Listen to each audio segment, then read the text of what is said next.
tanggal 3 Juni, hmm,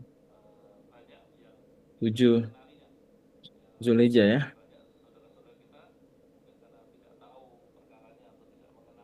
Besok sunnah puasa tarawih, dan lusa sunnah puasa Arafah. Bahkan selama 9 hari ini sunahkan puasa, memperbanyak puasa di 7 hari pertama bulan Zulhijjah. Sebagaimana di hadis riwayat Muslim. Oke, saya pikir sudah terlihat dan suara saya sudah terdengar ya. Bismillah. Sudah Ustaz, Ya, alhamdulillah. Ustaz. Sudah, Ustaz. Ya, terakhir kita membahas tentang Al-Ma'ul Katsir, di mana kata Al-Imam Abdullah Ba'fadl rahimahullah taala, faslun wa idza kana al-ma'u qullataini fala yanjusu bi wuqu'in najasati fihi illa in taghayyara ta'muhu aw launuhu aw rihuhu walau taghayyuran yasiran. Ini udah kita bahas halaman ini atau penggalan ini. Mungkin yang perlu saya tekankan adalah bahwa kalau airnya 2 kula, maka perubahan sedikit pun itu bermasalah. Mengubah airnya dari air yang tohur, apa tohur itu nama lainnya istilahnya? Tohur, apa itu tohur?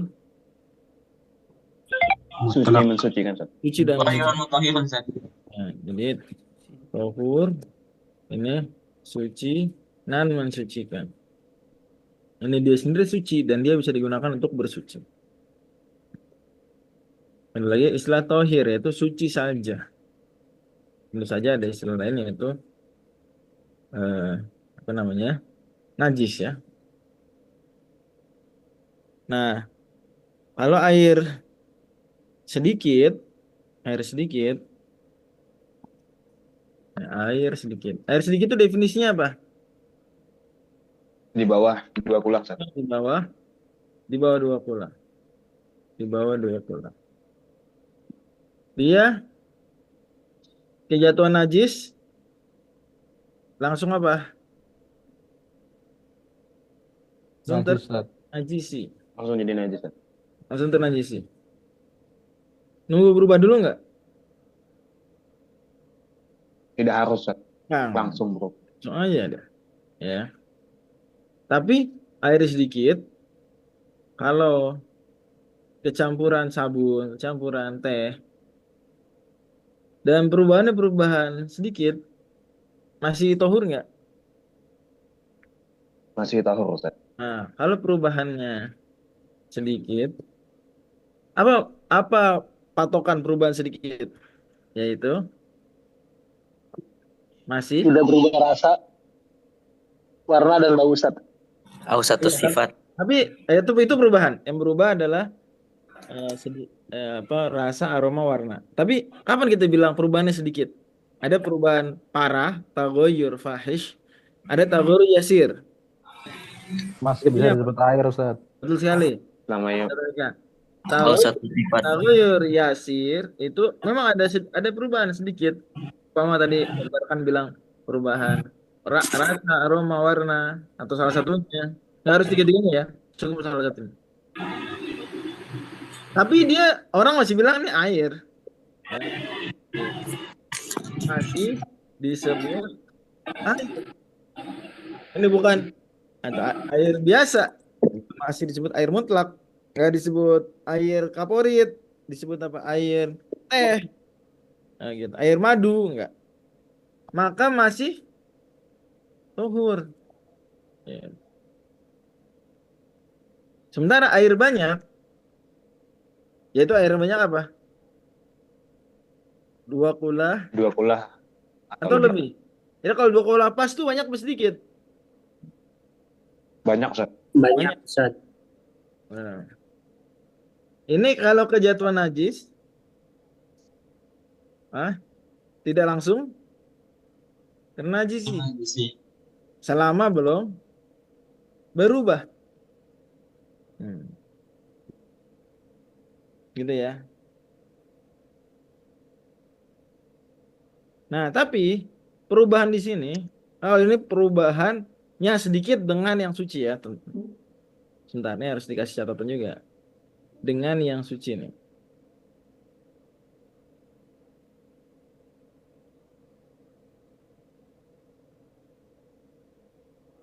Umpama apa dengan yang suci? Misalnya tadi sabun, kaporit, gitu ya. Teh, madu. Sementara kalau air banyak, 20 atau lebih, kalau kejatuhan najis, dia nggak ternajis selama belum berubah. Nah, tapi kalau perubahannya dengan najis, hati-hati nih. Dengan apa? Dengan najis.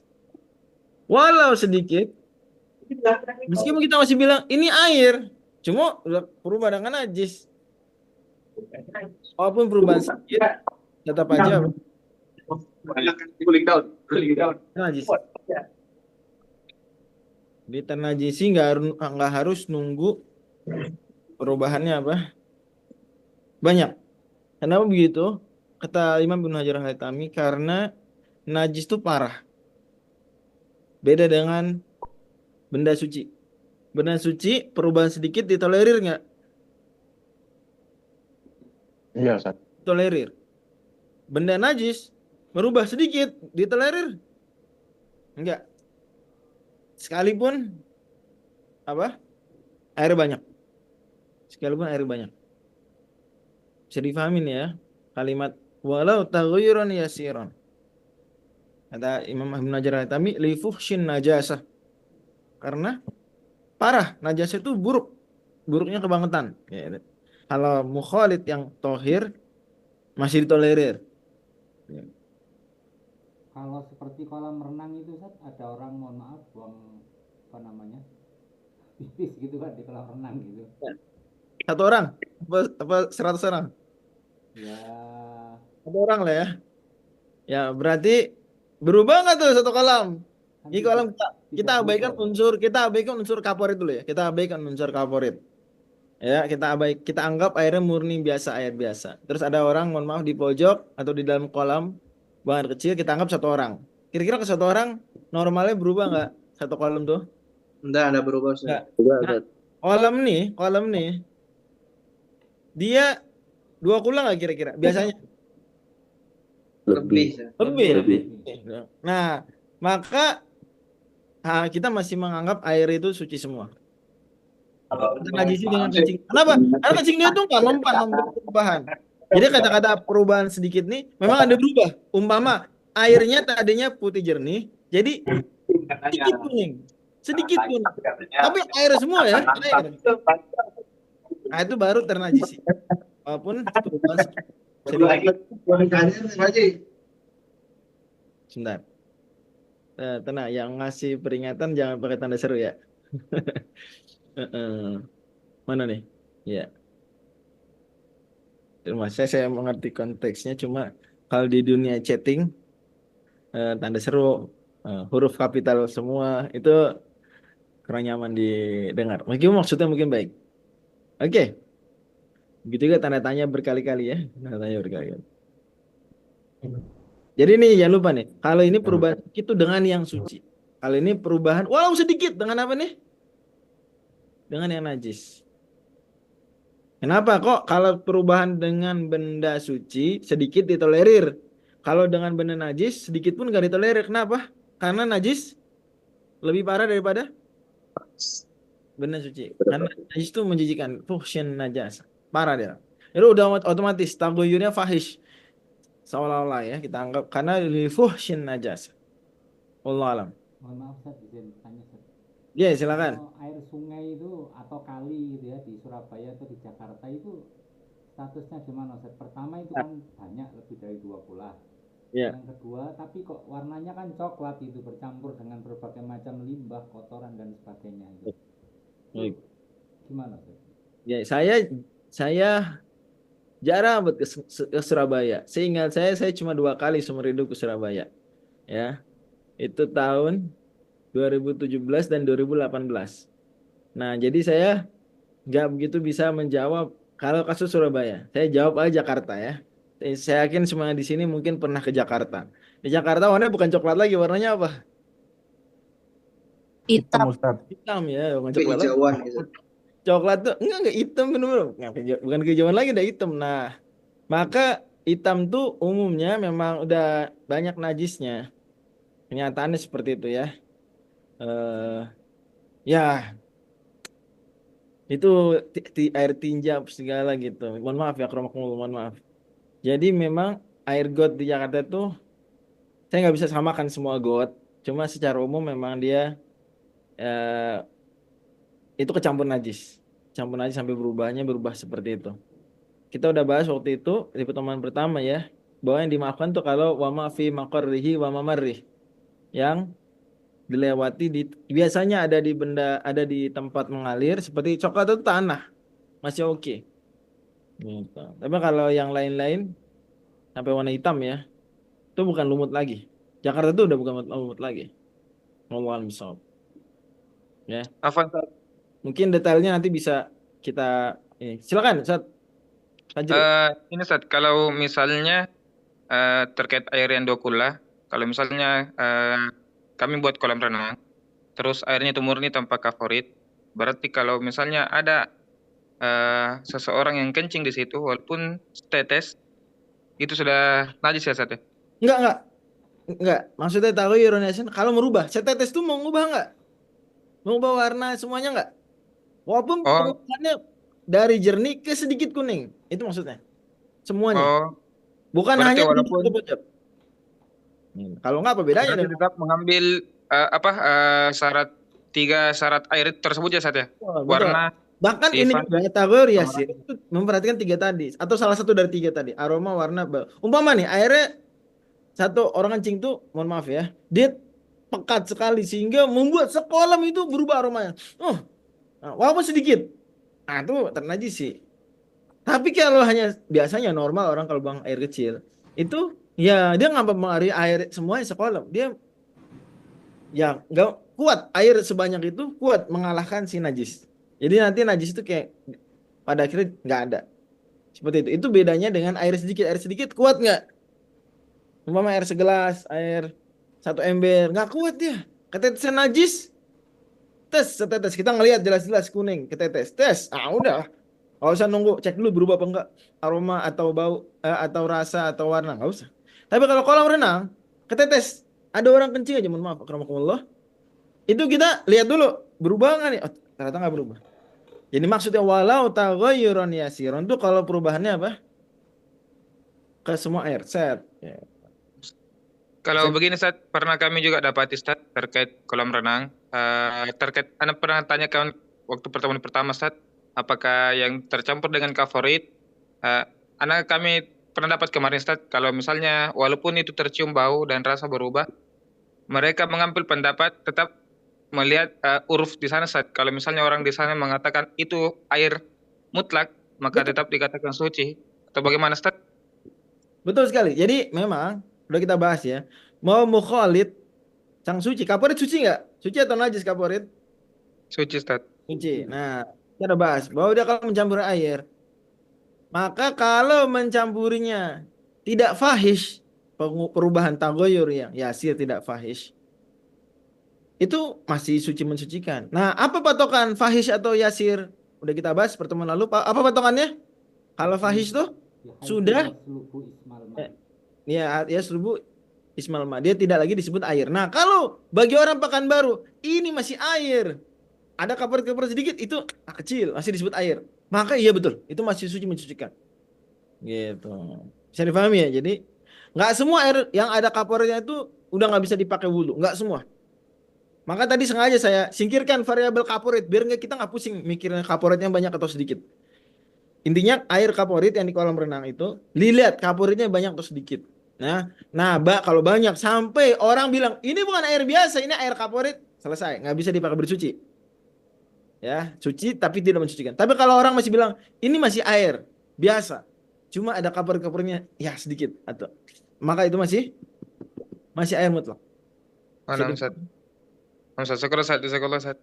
Semua juga ini penting barangkali ya soalan ini. Karena mungkin sering terjadi. Oke, kita lanjut. Nanti insya Allah beberapa pertanyaan kita lanjut ya. Oh iya benar.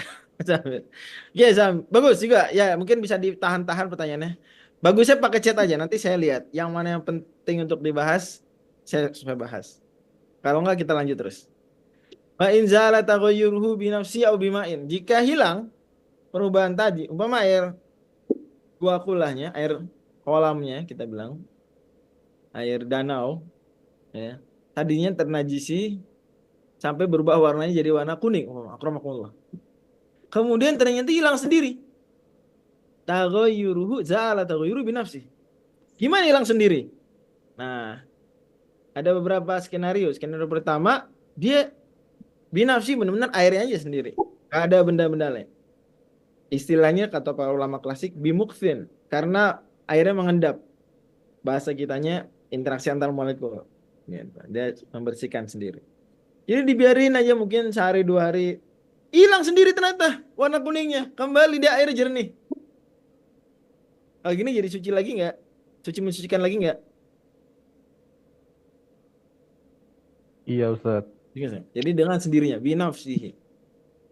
Termasuk binafsihi juga. Itu kalau karena udara. Itu termasuk binafsihi. Perubahan air tersebut karena udara itu masih binafsihi. Walaupun ya mungkin kita bilang ya birihin, tapi oke, menurut para fuqaha itu masih binafsihi. Begitu juga karena panas atau sinar matahari itu juga masih binafsihi. Umpama dia karena terpapar sinar matahari lama-lama jernih sendiri. Ya udah itu masih taghayyuruhu apa? Binafsihi. Jadi binafsihi ada 3 skenario. Skenario pertama apa? Pengendapan si molekul air sendiri. Yang kedua, udara, angin gitu ya. Yang ketiga apa? Panas atau sinar matahari. Itu perubahan dengan sendirinya. Bisa difahami nih? Oke. Au bima'in atau dengan air. Dengan air berarti kita tambahin air. Dari selain kolam tersebut. Kolam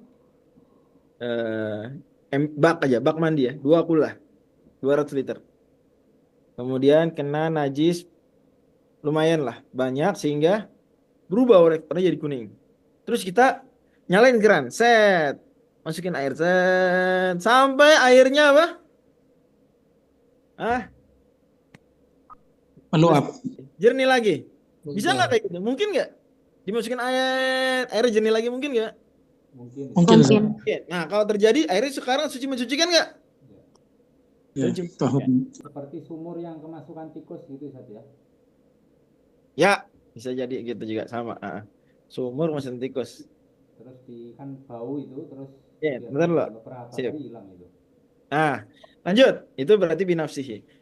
Bahkan airnya ini nggak harus air yang tohur, bisa juga air yang mustama, air yang udah kita bahas pekan lalu, air yang udah pernah dipakai, air bekas, udah pernah dipakai pada sesuatu yang harus menggunakan air untuk bersucinya, misalnya wudhu, membersihkan najis, ya wudhu pertama ya, wudhu wajib, gitu. Atau yang sejenis.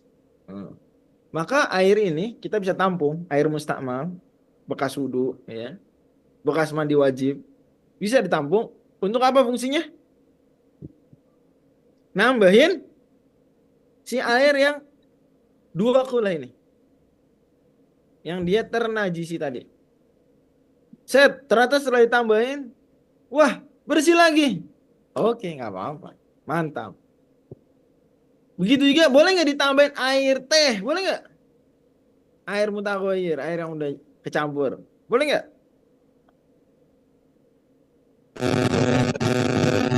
Tapi harus jernih loh, hati-hati. Campur air teh, ternyata jernih, sayang jernih. Wah, masya Allah. Dan jernihnya memang jernih beneran, bukan tertutupi dengan air tehnya, memang jernih. Karena seolah-olah molekul-molekul air itu berkumpul lagi dia. Nah, terus tersingkirlah najisnya, tersingkirlah yang bukan air. Bisa juga.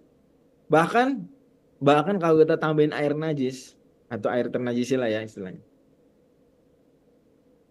2 kulah kotor ternajisi, warnanya kuning, kita tambahin air ternajis juga. Set. Ternyata jadi jernih. Bisa nggak dipakai sekarang bersuci? Udah tohur lagi nggak? Udah jernih dah, udah. Udah jadi air mutlak lagi, 2 ulah. Bisa nggak? Bisa, Bisa, Ustaz. Ustaz. Juga bisa. Ya, gitu. Jadi yang ini hebatnya air 2 kula ya, dengan izin Allah. Yaitu dia mau airnya semuanya tohur, mau dicampur mustakmal, mau mutaghayyir, bahkan mau yang ternajisi, maka itu dia ketika sudah hilang perubahan-perubahan tadi, jadilah dia apa? Suci mensucikan lagi. Bisa dipahami? Oke. Nah, ini ada kalanya kita butuh air najis juga nih. Untuk air najis kita butuh untuk berwudu. Kok bisa? Ini caranya. Air najis kita butuhkan untuk berwudu. Gimana kok bisa wudu dengan air najis? Tar dulu, bukan dengan air najis langsung. Air najis ini kita tambahkan ke air 2 kula yang udah ternajisi. Kemudian dengan menjadi banyak, ternyata hilang najisnya. Jadi jernih air mutlak lagi. Udah kita bisa wudu. Oh, bisa nggak tuh? Bisa ya? Lanjut. Atau air yang muncul dari tanah tempat air juga bisa juga. Jadi kayak contoh tadi air sumur bisa jadi juga bukan karena mengendap doang, tapi karena muncul air-air lagi. Mata air muncul air-air lagi. Di beberapa tempat itu dari bawahnya itu keluar air. Ya udah, itu juga sama. Itu bimain. Jadi bimain ini nomor 3 nih. Dengan berbagai skenario. Tohuro, jadi lihat dia suci kembali. Wallahu a'lam bishawab. Bisa dipahami poin ini?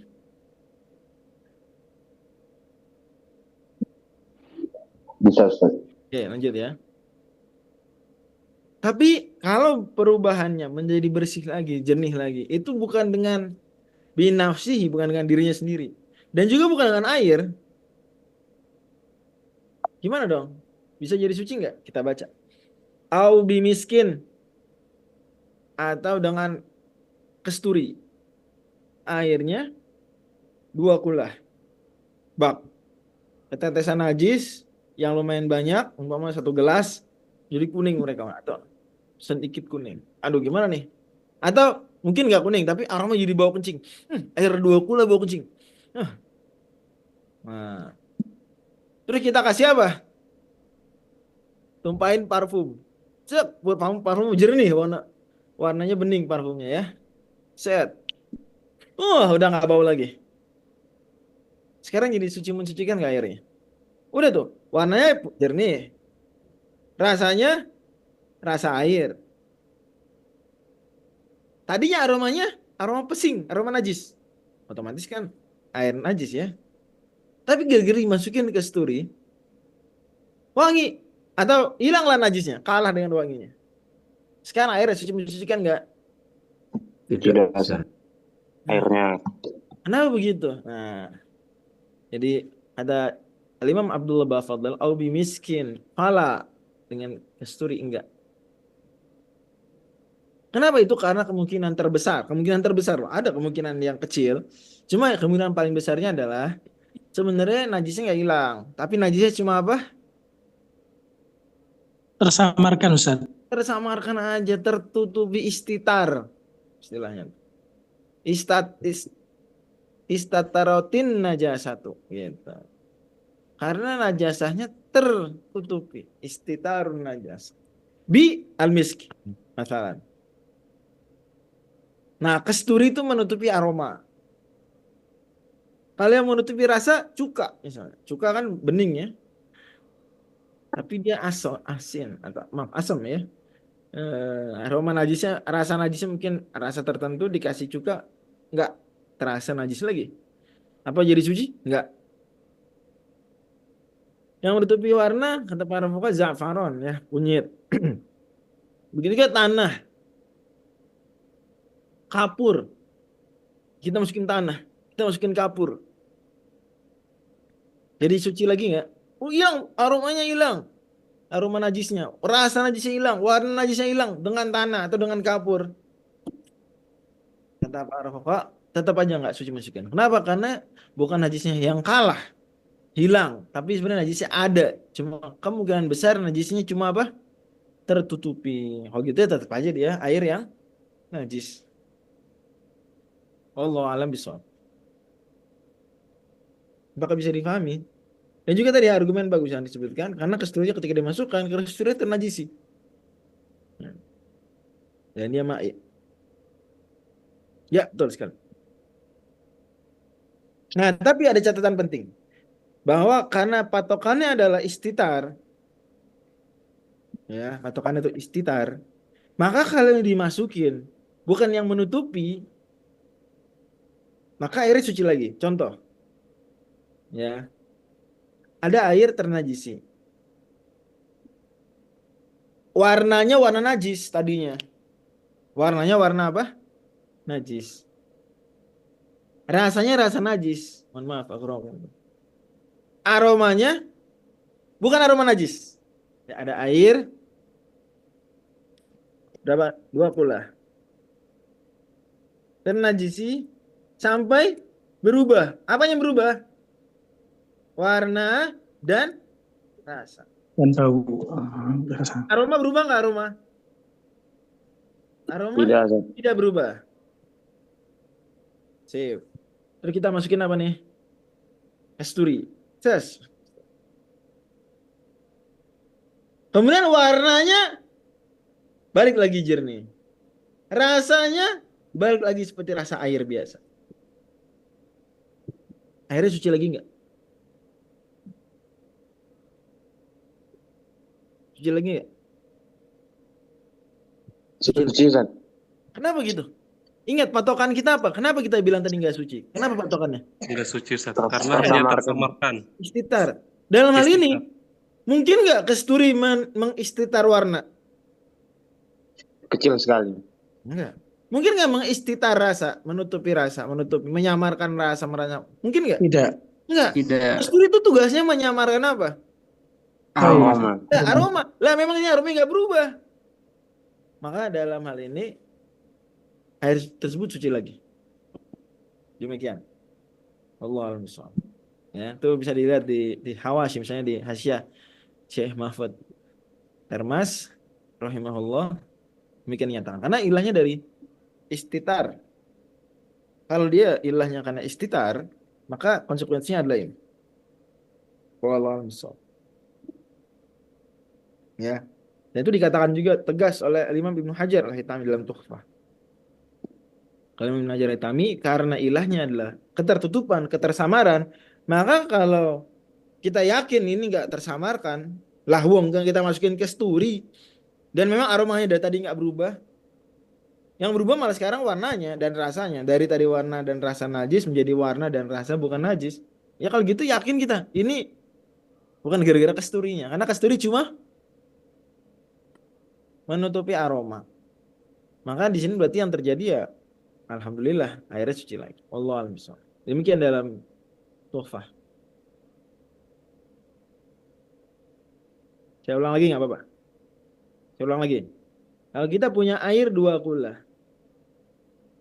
Oke. Terus apa airnya ternajisi. Sampai berubah warna, jadi warna najis dan berubah rasa. Tapi apa yang nggak berubah dia? Aroma. Aroma tidak berubah. Sekarang nih, sebelum kita kasih kasturi, air ini air apa nih? Air tohur, tohir apa najis?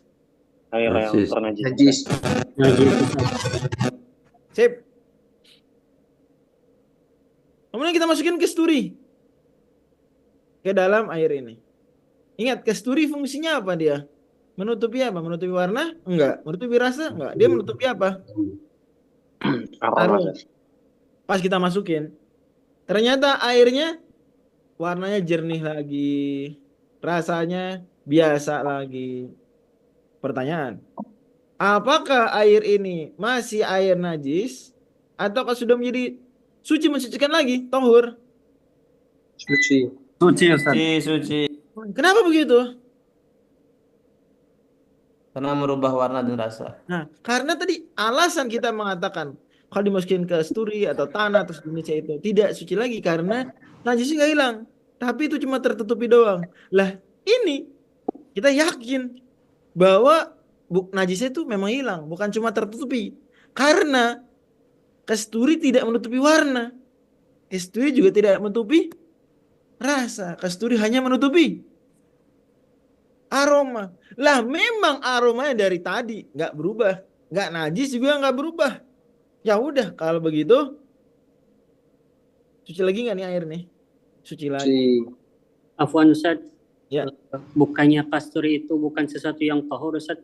Jadi kalau seperti itu maksudnya air 2 kulah itu kalau ditambahkan apa saja asal 3 sifatnya menjadi air lagi itu bisa suci Ustaz. Apa seperti Betul. itu? Tadi kita bilang ini bahwa air yang mutaghayyir, air najis nggak apa-apa. Saya bacakan ibaratnya lah itu di Tuhfah. Ya kata Tuhfah gini.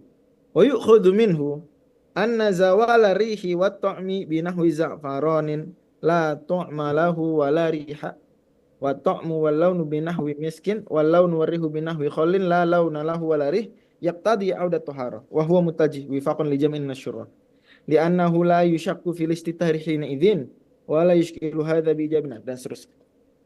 Ya memang begitu. Ya. Pertimbangannya karena ilah kita meragukan ini, mengatakan ini enggak suci, ilahnya apa? Istitar. Cuman sebentar di sini ada enggak kecurigaan istitar? Enggak. Tahu juga airnya 2 kula pada akhirnya. Kita cuma namain kasturi. Airnya tetap 2 kula. Enggak berkurang airnya. Ya, gitu. Jadi tetap airnya 2 kula. Kasturi ini fungsinya yang misalnya apalah yang dilakukan si kasturi, intinya bukan menutup. Bukan menutupi, bukan menyamarkan. Karena kasturi nggak bisa menyamarkan warna, nggak bisa menyamarkan rasa, hanya bisa menyamarkan aroma. Lah aromanya memang dari tadi kagak ternajisi, nggak berubah dari aroma dari awal sampai sekarang. Hal gitu, berarti air ini ketika ternyata berubah, warna jadi bersih lagi, rasa jadi biasa lagi, berarti kita yakin itu suci kembali. Wallahu a'lam. Ya, ini nanti bisa dibaca di Tuhfah. Nanti saya kasihkan ibarat insyaallah. Wallahu a'lam. Wak begitu juga au kudurati urabin sebentar. Atau karena keruhnya, maaf nih pencampur. Keruh ya ditambahkan nih keruh. Keruh akibat dicampur adukan dengan tanah. Kita masukin tanah. Tanah menutup apa tanah? Tanah bisa menutupi 3. Hati-hati nih. Tanah bisa menutupi 3 apa aja? Aroma, rasa, dan warna. Tanah dan kapur menutupi 3-3. Wallahu a'lam bishawab. Kita lanjut. Sudah selesai masalah tutup air banyak. Insyaallah Pak Ustaz. Oke. Sekarang isu lain. Wal jari karrokidi. Air yang mengalir seperti air yang tenang, air yang mengenang. Ini yang mutaman. Yang jadi. Jadi semua pembahasan tadi dan pertemuan pekan lalu itu pembahasan berkisar pada air yang menggenang. Apakah air yang mengalir sama dengan air yang menggenang? Jawabannya ya. Air yang mengalir al-jari seperti air yang mengenang. Karrokidi. Apa yang maksud air yang mengalir? Air mengalir itu air yang bergerak dari permukaan lebih tinggi. Set, air mengalir. Atau permukaan yang sama tinggi. Set. Paham ya? Adapun kalau dia dari permukaan rendah ke tinggi, meskipun bergerak, tetap disebut air yang mengenang. Rokit. Jadi air, umpama kita punya kolam, dia bergerak-gerak. Ya. Tapi permukaannya itu sebenarnya begini. Maaf. Ya. Maaf, sorry. Bisa dihapus nggak ya? Ya.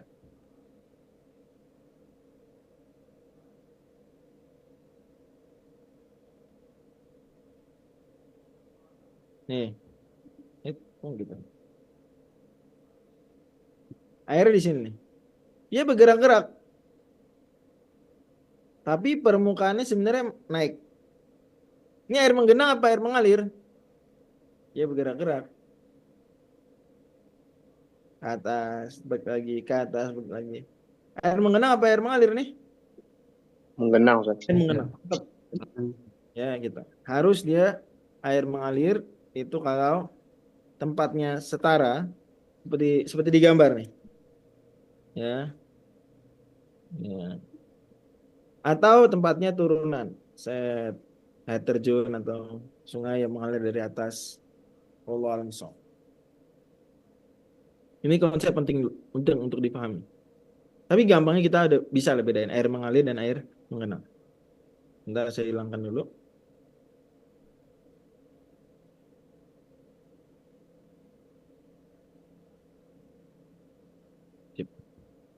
Air yang mengalir dianggap seperti air yang menggenang.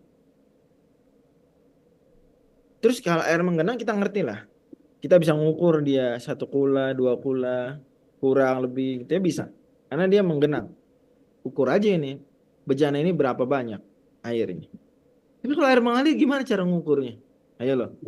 Gimana cara mengukurnya? Nah, air mengalir itu dianggap sebagai beberapa himpunan air. Dianggap sebagai beberapa apa? Himpunan air. Al-jaroyat. Beberapa himpunan air. Apa yang maksud satu himpunan air? Satu himpunan air itu ma yartafi'u wa yankhafidu inda tamawujihi. Yaitu yang naik dan yang turun ketika mengalir. Kita lihat nih, ada nggak yang naik dan turun nih? Ada ya? Kelihatan nggak? Nah, ini kita jadikan satu kelompok air nih. Itu satu kelompok air. Kira-kira 2 kula nggak satu kelompok air ini? Tidak. Enggak. Udah dia air. Berarti dia ini sebenarnya kumpulan air kecil, air sedikit. Kumpulan air sedikit. Konsekuensinya apa kalau dia kumpulan air sedikit? Kalau kejatuhan najis, najis. Ternajisi nggak dia? Ternajisi. Najis, otomatis. Nunggu berubah nggak? Meskipun nggak berubah. Nggak berubah.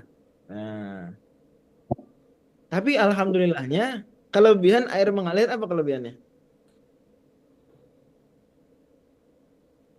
Apa kelebihannya? Memang dia ini ternajis ini bagian ini nih. Tapi setelah itu ada himpunan air lainnya nggak?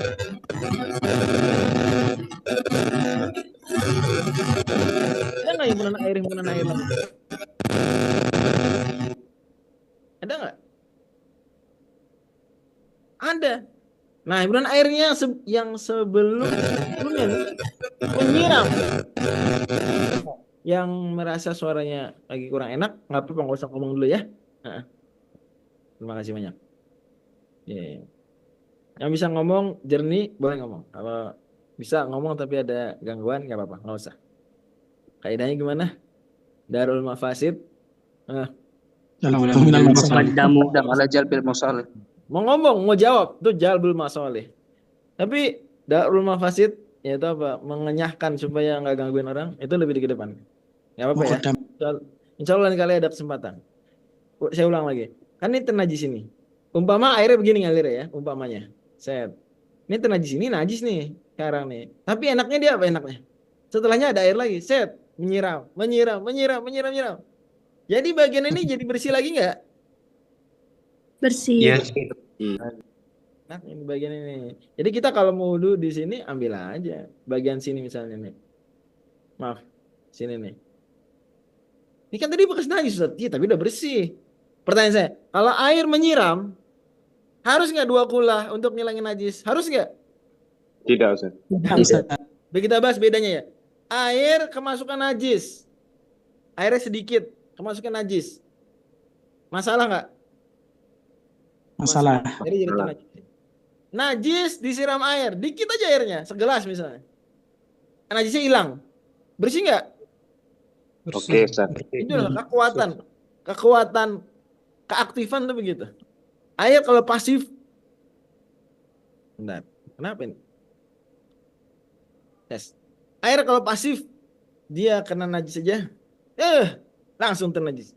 Tapi kalau air aktif, maka apa? Najis pun bisa hilang. Ajaib tuh. Air sedikit, dia pasif, ternajisi dengan najis sedikit. Air aktif, meskipun sedikit, kalau bisa menghilangkan najis, udah sah cukup. Oh, bisa dipahami bedanya? Bisa Ustaz, insyaallah. Gitu. Maka kita mudah-mudahan Allah beri taufik untuk jadi orang-orang yang aktif. Ya, jangan jadi orang-orang yang cuma pasif. Gawat loh pasif tuh kita. Ya. Nah, jadi kalau kita pasif, ilmu sedikit, ya, kena syubhat, wah apa ya. Tapi kalau kita ilmu belum seberapa, kita melihat kemungkaran, kita nasihatin baik-baik dengan hikmah. Harus nunggu jadi ulama dulu nggak baru bisa nahi mungkar? Harus nunggu nggak jadi ulama dulu? Antum belum dua kula antum belum dua kula, antum nggak bisa jadi nahi mungkar. Saya di dekat dia ada mas-mas mabok gitu ya. Dia satu tempat duduk sama sebelahan sama mbak-mbak nggak pakai jilbab. Bisa nggak dia nasihatin sebelum jadi ustadz? Bisa nggak? Bisa. Bisa ya, Mbak. Oh. Saya pernah berapa kali itu kalau enak-enak umum gitu. Saya kalau ke sebelah saya mbak nggak pakai jilbab, saya ajak ngobrol. Sebagian atau sebagian besar bilang makasih. Ya, saya nggak tahu setelah itu apa yang terjadi, tapi setidaknya dia bilang makasih udah, alhamdulillah. Pernah ada yang dia merasa ngurusin orang aja. Oke lah, saya mohon maaf Pak, mohon maaf Bu. Gitu. Dakwah sah dengan orang-orang yang ilmunya nggak nyampe 2 kulang, apa? Karena dakwah ya, beda. Oh, pertemuan lalu kita bahas perumpama itu memakan syubhat. Memakan syubhat nggak bisa. Tapi kalau berdakwah bisa. Nah, maka kalau kita belum jadi ulama, semangatnya semangat nahi mungkar aja, semangat dakwah aja. Tapi yang bijak dan yang kita ketahui, Ya, balighuanni wala. Adapun kalau kita membantah syubhat, jangan dulu. Saya bedain ya, nahi mungkar dengan bantah syubhat. Nahi mungkar misalnya, Masya Allah sekarang di jagat internet ya, apa semuanya pakai jilbab, apa semuanya ngobrolin hal yang baik, apa semuanya melakukan kebaikan kan enggak juga. Ada kadang-kadang konten-konten yang dia ngeledekin neraka misalnya contoh. Ya kan kita bisa nasihatin saudaraku yang bijak, saudaraku, janganlah bercanda-bercanda dengan neraka. Mudah-mudahan Allah berikan taufik buat Anda. Itu udah bisa menyentuh dia loh. Ya. Jangan pernah kita remehkan satupun komentar. Ya. Itu tapi yang bijak, jangan. Karena komentar-komentar yang galak, yang nggak bijak itu seringkali malah bikin orang jadi makin jauh dari kebenaran. Lanjut. Jadi bisa difahami konsep air yang mengalir sama seperti air yang menggenang. Cuma air mengalir tadi ingat ya, dia apa? Sebenarnya terbagi-bagi menjadi air-air yang banyak, al-jaroyat. Gelombang-gelombang. Himpunan-himpunan air. Satu gelombang air sama dengan satu himpunan air. Kalau air mengalir di sungai gede, satu gelombang itu udah 2 kula nggak kira-kira? Sungai gede, Sungai Bengawan Solo, Sungai Kapuas. Satu gelombang tuh ya udah 2 kula, gitu. Maka dia nggak perlu kita pusingin apa-apa sama sekali. Wallah. Wal kulatan 2 kula itu apa sih? Khamsumya tirit bil Baghdadi takriban. 500 ritel Baghdad kira-kira. Ini Imam Syafi'i sendiri yang ngukur. Ya, Imam Syafi'i berdasarkan hadis Isra Mi'raj melihat bahwasanya kullah itu adalah, kan ada hadis bunyinya gini, idza balaghal ma'u qullataini lam yahmil khabath. Dalam riwayat lain, idza kana al ma'u qullataini lam yanjus. Nah, maka Imam Syafi'i melihat kullah ini apa nih? Di hadis Isra Mi'raj, Nabi di situ sebutkan kullahnya kullah Hajar, negeri Hajar. Nah, itu daerah namanya Hajar. Imam Syafi'i lihat daerah Hajar nih bagaimana? Oh, ternyata orang ngangkat apa? 2 kirbah, 2 kotak air gede, dan satu kotak air gede 200-an ritel, karena 200-an 200 sekian, anggaplah 230 misalnya, tambah 230 dijumlahin, diperkirakan kata Imam Syafi'i, oke, kalau gitu totalnya 500 ritel. 500 ritel Baghdad. Ingat Imam Syafi'i juga lama di Baghdad. Ya, bahkan beliau merilis mazhab qaul qadimnya di Baghdad ya. Takriban kira-kira. Jadi kata angka-angka 500 Little Bil Baghdadi takriban ini bukan ngarang-ngarang. Dalilnya itu tadi yang saya sebutkan tadi ya. Itu. Wallahu a'lam. Dan ini juga disetujui madzhab lain, gak cuma Imam Syafi'i. Madzhab lain juga setujui hal tersebut. Ini ada madzhab lain yang setuju. Nah, kata-kata takriban artinya kira-kira. Memang tadi Imam Syafi'i kan memperkirakan. Fala yaduru, karena dia kira-kira. Maka kalau kurang dikit nggak apa-apa. Nggak apa-apa. Fala yaduru nuqsanu ritlain. Kurang dikit 2 ritel nggak apa-apa. Tadi kan 500 ritel. Ingat ritel bukan liter nih. Kalau liternya 200. Kurang 2 ritel masih oke. Ya. Berarti kalau kita konversi ke liter, 2 ritel itu 0,8 liter. Kalau gitu, 200 liter ini harus pas 200 nggak? Tidak, Ustaz. Enggak, alhamdulillahnya. Kalau kurang 0,8 masih oke. Misalnya 100 berapa berarti? 199,2. Masih oke nih liter. Paham ya? Gitu. Tapi kalau lebih bahaya, itu masalah. Wa yaduru nuqsanu aksar, lebih daripada 2 ritel, red line alias lebih daripada 0,8 liter masalah. Ya kalau 199 liter, ini 2 kula enggak? Tidak, Ustaz. Enggak ya? Salah.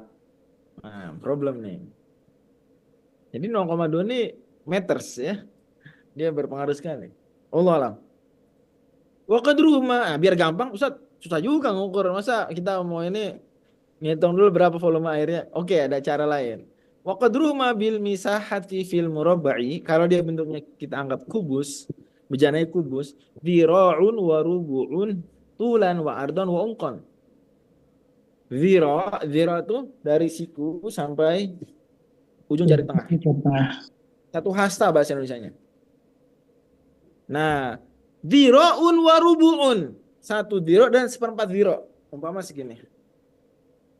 Ya, saya udah lihat dengan berbagai literatur.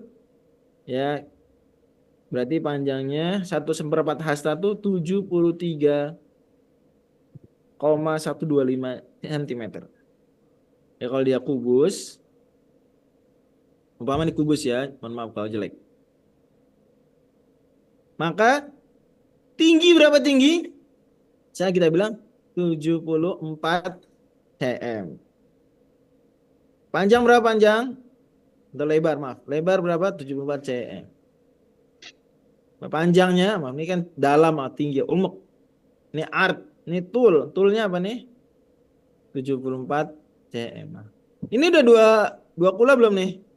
Udah 200 liter belum? Lebih, Ustaz. Udah 200 liter. Udah 200 liter. Ingat ya, 1 liter tuh 1000 cm kubik. 74 kali 74 itu udah 200.000 cm kubik. Lebih malah. Ya, 200.000 cm kubik. Paham ya? Lanjut. Jadi intinya 74. Itu 200 liter. Wafil mudawar. Bagaimana kalau bentuknya tabung seperti sumur, kalbi'ri seperti sumur? Maka dhira'ani, 2 dhira', 2 hasta ya. Umkon dalamnya. Wa dhira'un ardon, dan 1 dhira' diameternya.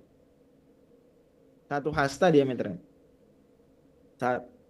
2 dhira' apanya tuh? Tingginya.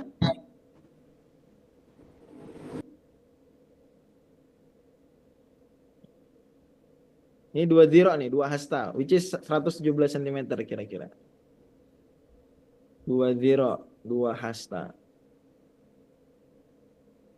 Lebar, diameternya berapa diameternya? 1 dhira'. 1 hasta, 1 dhira'. 58,5. Ya, yaitu 58,5. Jadi kita lihat sumur nih, ukur aja 1 hasta nggak? Oh, Diameter 1 hasta aman. Oh dalam, masukin tangan kita. 2 hasta kira-kira. Ada aman tuh 2 kula. Tapi ingat airnya sebanyak ini ya. Jangan sumurnya segini airnya cuma setengah. Ya belum tentu itu nggak 2 kilo. Kalau ini Berarti ya silakan. toran-toran di Indonesia yang berada di pasaran itu sekitar 2 kulah lebih Ustaz ya? Ya betul. Setahu saya seperti itu. Kalau torannya sama kayak yang di bayangan saya yang umumnya dijual di atas rumah, ya betul. Di atas ini saya juga ada. Itu 2 kula. Aman kan ya? Alhamdulillah. Aman. Ustaz, Ya, terkait dengan ukuran zero itu apakah bisa menjadi patokan? Sedangkan zero setiap orang itu ukurannya berbeda. Ustaz. baik. Jadi zero yang dimaksud zero yang pertengahan. Dan ulama ketika menyebut sekian nih ada penelitian mereka. Udah ngitung yang pertengahan. Ada buku bagus nih bukunya. Ditulis salah satu ulama besar zaman kita. Judulnya Al-Maqai wal Mawazin Asy-Syar'iyyah, yaitu Syekh Dr. Ali Jum'ah hafizahullah Asy-Syafi'i. Ya. Itu beliau penelitian serius soalan mengkonversi kesatuan-satuan ke kontemporer. Begitu juga ulama-ulama lain melakukan hal yang sama, Syekh Wahbah Zuhaili. Itu juga penelitian serius, tapi memang buku yang paling komprehensif dan tipis khusus bahas itu ini buku. Ditulis Syekh Dr. Ali Jum'ah. Gitu ya. Nah, penelitian. Wallahu a'lam. Itu diteliti. Di Indonesia juga istilah hasta digunakan dari dulu dan mereka punya perkiraan yang relatif sama. Ya. Memang ada koma-komanya dimaafkan. Koma-koma dimaaf. Wallahu a'lam. Intinya nggak perlu kita khawatir. Selama kita orang yang ya laki-laki dewasa gitu ya, atau remaja, itu insya Allah hastanya hasta pertengahan. Wallahu a'lam. Oke, lanjut. Wa tahrumu taharatu kata Imam Abdullah Bafadl. Haram hukumnya bersuci dengan air bil ma'il musabbal lisyurb, dengan air yang diwakafkan untuk minum. Pertanyaan saya. Air kalau diwakafkan untuk minum, berarti peruntukannya hanya untuk apa? Hanya untuk apa berarti? Hanya untuk minum. Minum Kan aja. wakaf itu tergantung peruntukannya. Wakaf kendaraan ambulan untuk orang sakit. Boleh nggak dipakai mudik? Tidak.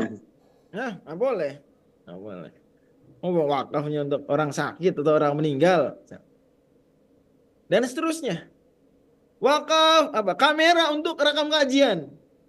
Boleh nggak untuk bikin film drama biasa, bukan nggak ada hubungannya dengan kajian. Boleh nggak? Boleh. Tidak boleh. Hati-hati ini makanya. Nah, ada air, sumur-sumur, keran-keran, itu jelas-jelas wakafnya untuk diminum. Air untuk. Boleh nggak kita pakai buat wudhu? Nggak boleh, haram, karena menyalahgunakan wakaf. Tapi wudhunya sah nggak? Sah apa nggak? Sah. Kenapa gitu? Karena keharamannya faktor eksternal. Terpisah ya. Ya dia wudhunya doang dengan air sah, namanya air suci mensucikan. Tapi airnya dapat air haram. Dalam mazhab Syafi'i, wudhunya sah tapi dosa. Mirip-mirip lah air mencuri gitu. Air korupsi. Sholat di tanah hasil korupsi gimana dong? Nah, gimana sholat di tanah hasil korupsi? Ada si koruptornya, koruptor Ustaz. di tanah sholat di situ. Sholatnya sah nggak? Sholat sah. Tapi dosa nggak? Dosa. Karena menyalahgunakan tanah korupsi dia. Haji, apa lagi? Pakai uang korupsi. Nah itu sama juga. Tapi fix nggak mabrur ya. Kita kan pembahasannya satu nggak sah, tapi mabrur enggak. Karena nggak bisa mabrur dengan haji yang ada uang haramnya. Tapi hajinya udah sah, udah dia nggak perlu ngulang lagi hajinya. Kalau tetangga masjid Ustadz ikut ngambil air untuk kepentingan pribadi, gimana Ustadz solusinya Ustadz? Biar halal. Ini sering terjadi di kampung saya. Oke, sebentar dulu. Kita fokus dulu nih. Kalau udah selesai baru saya singgung ya. Jadi udah ngerti nih, kalau air untuk wakaf, untuk diminum. Ingat nih, wakafnya untuk apa di sini? Diminum, Ustaz. Boleh nggak kita pakai untuk wudhu? Nggak boleh. Contohnya apa? Contoh realnya apa? Contoh keran air untuk diminum. Kita bisa dapetin tuh di beberapa negara. Itu memang tempat, contoh saya pernah di beberapa negara, bukan negara kaum muslimin mayoritasnya ya. Itu ada air yang keran-keran bisa langsung diminum. tulisannya memang untuk diminum. Boleh nggak ada muslim pakai untuk wudhu? Tidak boleh, Ustaz. Boleh, haram. Hati-hati, bikin malu Islam juga ntar. Hati-hati. Ya. Atau air di Masjidil Haram, di dalam air Masjid Nabawi. Gimana tuh? Hati-hati juga tuh. Ya. Fatwa para ulama di sana juga, itu juga nggak boleh buat wudhu. Masuk pembahasan ini, air di Masjidil Haram, di dalamnya tuh bagian atas. Pernah lihat nggak ada tempat buat ngambil air minum? Di tempat apa tuh? Sa'i. Pernah lihat nggak? Nah, ini hati-hati memang. Hati-hati memang nih. Ya Allah, hati-hati. Ya, banyak-banyak warok. Ya, wallahualam. Bahkan kata Imam Ibnu Hajar Al-Haytami dan juga lain-lain Syafi'iyah, kalau nggak ada air, Ustaz, nggak ada air, Ustaz. Cuma air yang tadi diwakafkan untuk minum aja tuh. Apa dong solusinya? Apa solusinya? Tayamum. Tayamum. Oh, mantap. Dululah Islam tuh. Daripada pakai air haram, meskipun sah, mendingan tayamum. Jadi dianggap kita kayak nggak menemukan air. Wallahualam. Nah, ada pun pertanyaan. Ini bisa difahami nih bagian ini. Udah difahami? Bisa. Bisa, Ustaz.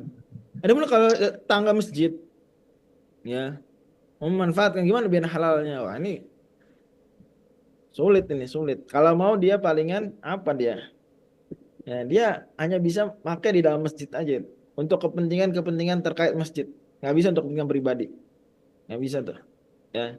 Jadi kalau kecampur apa dipisah. Ya. Gitu. Bisa insya Allah. Harus warok. Karena masjid itu memang wakafnya untuk kebutuhan masjid dan masyarakat sekitar bukan. Kecuali kalau dia manfaatkan tadi, dia ke masjid, dia habis makan, dia cuci piring, boleh. Karena habis makan di masjid, berhubungan dengan masjid. Umpama buka puasa bersama. Buka puasa bersama boleh nggak? Cuci piring di masjid, boleh. Nah itu masih untuk kebutuhan masjid. Tapi dia cuci piring dari piring kotor di rumahnya, dicuci di masjid boleh apa enggak? Tidak boleh, Ustaz. Nggak boleh, tinggal gunakan. Paling itu aja tuh peluang untuk jadi memungkinkan bolehnya adalah karena memang masjid harus terkait masjid. Nanti mungkin kalau butuh penjelasan lebih rinci bisa japri ya dan di miss call biar saya bisa notice. Ya. Wallahualam. Tapi apa Ustaz? Ya. Apakah semua WC yang dekat dengan masjid itu hanya boleh diperuntukkan untuk kebutuhan masjid saja atau cuman dinaskan oleh pihak takmir gitu? Jadi WC itu WC punya siapa dulu? WC masjid berarti bagian daripada wakaf untuk wakaf masjid. Bukan WC masjid, ya udah urusan lain. Tapi kalau dimaksud kemungkinan besar sih WC yang dibikin oleh pihak pembangun masjid ya. Maka itu diniatkan. Umumnya pada asalnya dia nggak perlu menaskan. WC juga enggak. Justru defaultnya begitu. Selama dia nggak bilang WC ini boleh untuk umum, maka nggak apa. Tapi ingat, bukan berarti orang nggak boleh masuk masjid terus buang air kecil di masjid. Nggak apa-apa boleh. Karena kan itu berkaitan dengan masjid. Gitu, berkaitan dengan masjid. Nggak apa-apa. Masuk. Tidur di masjid boleh nggak? Ngerjain PR di masjid boleh? Boleh, Ustaz. Boleh, nggak apa-apa. Ngerjain PR di masjid pakai wifi di masjid boleh nggak? Ngerjain tugas, bikin skripsi di masjid pakai wifi di masjid boleh. Karena itu kan memang sengaja wifi di masjid tujuannya untuk semua orang di dalam masjid. Nah, masalah muncul. Wifi masjid dipakai sama tetangga sebelah. Boleh nggak? Itu masalah muncul tuh. Defaultnya sih nggak boleh. Wallahualam misal. Nanti bisa Ngecas di masjid itu saja. Sorry? Charger HP di masjid. Charger HP di masjid itu diperkenankan karena itu bagian dari penggunaan dalam masjid. Nggak apa-apa. Memang ada sebagian ustadz, sebagai ahli ilmu yang dia nggak boleh juga charger. Ya silakan warok boleh. Cuma saya nanya beberapa ulama, beberapa ustadz nggak apa-apa. Karena itu kita memang lagi di masjid. Itu fasilitas masjid untuk orang di masjid. Di antara hikmahnya biar betah, biar apa. Dan masjid nggak cuma untuk sholat aja. Itu memang kebanyakan banyak orang di panitia-panitia masjid, dagang masjid tuh ngiranya masjid untuk sholat aja. Sehingga kalau ada orang di situ baca buku, ngerjain PR, ya kayak dimarahin gitu kayak di masjid. Terlepas afdol nggak afdol, tapi boleh. Masjid memang ya dia untuk hal-hal mubah boleh. Baca syair di masjid ada hadisnya ya. Permainan pedang di masjid ada hadisnya. Wallah. Lanjut. Karena pembahasan ijtihad. Faslun. Idza ishtabaha li tahiru bimutanajjisin. Kalau ada orang, dia bingung, ini bejana. Sebentar, mana bejana ya?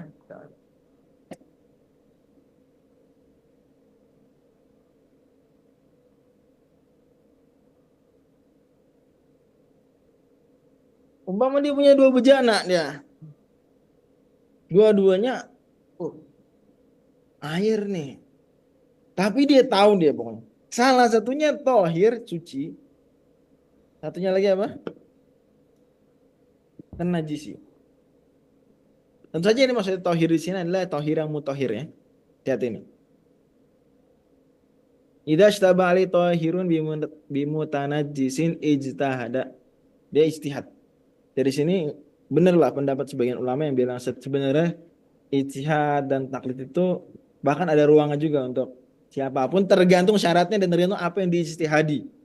Orang awam juga ada ruang ijtihadnya, tapi apa yang diijtihadi itu ya terbatas sekali. Di antara contohnya adalah berijtihad menentukan mana air yang suci. Ijtihada. Oh, kita kira bismillah yang suci adalah yang kanan. Wa tatahhara bima dhanna taharatahu. Kemudian dia bersuci dengan air yang dia anggap dia duga kuat, dia zon, itu suci. Yang ternajis ini ya berarti ini ya nggak pakai. Gitu ya. Maksud ijtihad di sini adalah mengerahkan kemampuan terbaik untuk mencari indikator air suci atau ternajis. Kapan wajib ijtihad di sini? Baru wajib kalau waktu sholat udah mepet mau berakhir. Dan tidak ada air lain. Kalau ada air lain ya hukum ijtihad boleh-boleh saja kan dia ada opsi lain. Dan baru bisa ijtihad kalau ijtihad itu antara dua air yang dia punya kemungkinan suci dan halal. Maka istilahnya mutanajis. Itu air yang kemasukan najis. Kalau jelas-jelas, mohon maaf ya, salah satunya itu adalah air mawar. Air mawar ngerti nggak maksud air mawar ini apa? Takutnya ada yang salah paham. Apa maksud air mawar? Apakah A? Ntar loh, saya tulis dulu. Air mawar ini apakah A? Nih, ma'u wardin. Ma'u wardin. Air mawar. Apakah A? Air sungai yang dicampur bunga-bunga mawar hingga berubah warna atau nggak berubah, ataukah B satu dan dua, ataukah B mawar bunga-bunga mawar yang diperas hingga mengeluarkan air. Yang mana air mawar itu? Yang B, Tolong dipahami bedanya ya. Yang B. Bukan A. Kalau ini air yang kecampuran mawar. Dia punya asal tohuriyah. Punya asal ketohuran. Tapi kalau air ini enggak.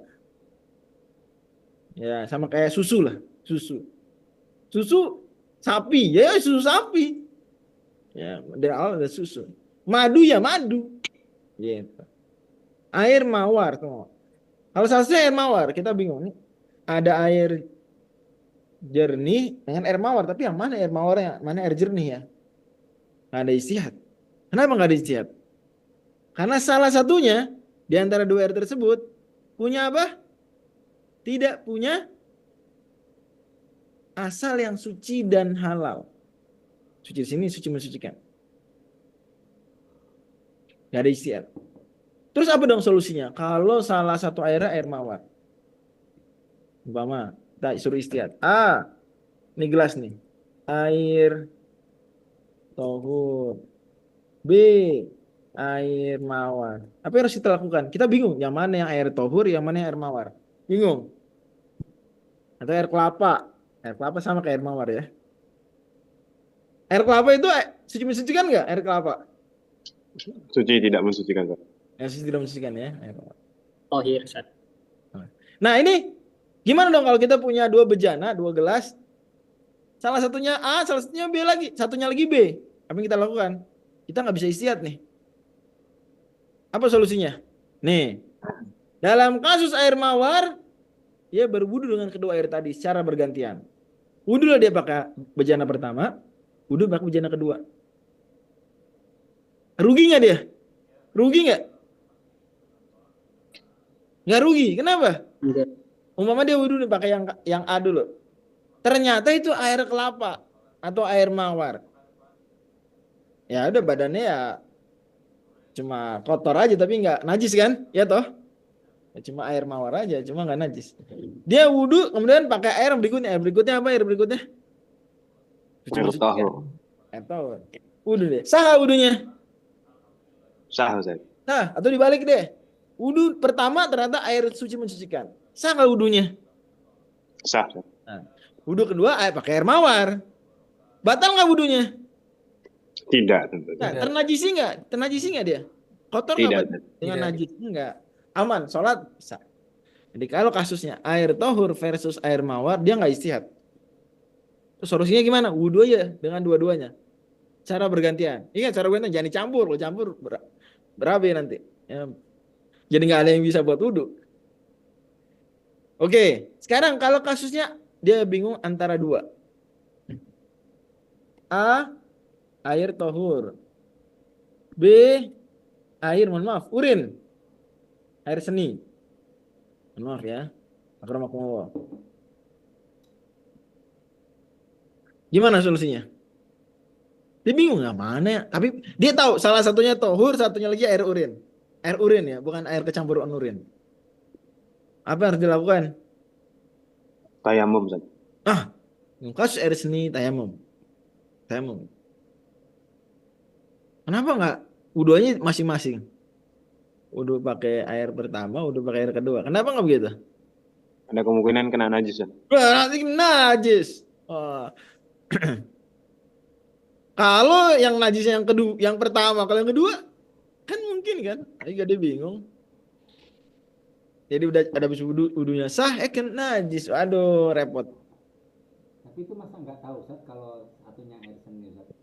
Lah kan makanya idza sytabah. Kalau apa nih? Sama Ustaz. Amalan kali aja bisa. Bisa nggak? Air seninya udah apa? Bisa, Ustaz, bisa. Gak beraroma dan gak berasa dan gak berwarna. Mungkin nggak? Mungkin, Ustaz. Mungkin. Gitu.